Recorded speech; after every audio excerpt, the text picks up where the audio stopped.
मेरे कत्ल के लिए जनूबी वजीरिस्तान के 2 लोगों को टास्क दिया गया है। इमरान खान का तहलका खेज इंकशाफ। PTI अहदेदारान के इजलास की सदारत करते हुए इमरान खान ने कहा कि मुझे कत्ल करने की मंसूबाबंदी की गई है। मुझे कत्ल करने के लिए दोनों पेशावर कातिलों को रकम भी अदा की गई है। चेयरमैन PTI ने कहा कि मेरे पास इस मंसूबे के तमाम सबूत मौजूद हैं।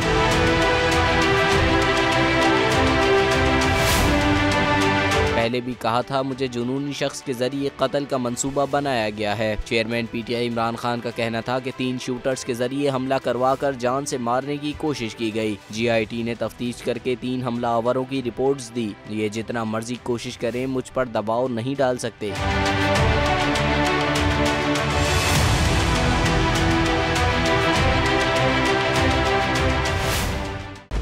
खूने नाहक बहुत पी चुकी ये जमीन, अब कोई दिन में ये खून उगलने को है। खत्म हो जाएगी ये तमाशागरी, वक्त पलटेगा रोजे जजा की तरह। ये जो पेशावर में ताजा लहू है बहा, एक क़यामत करेगा फलक पर बपा। गम की सलमनाक घड़ी में बोल सानह पेशावर में शहीद होने वालों के लवाहिकीन के साथ। सब्सक्राइब करें और बेल दबाएं ताकि कोई खबर रह न जाए।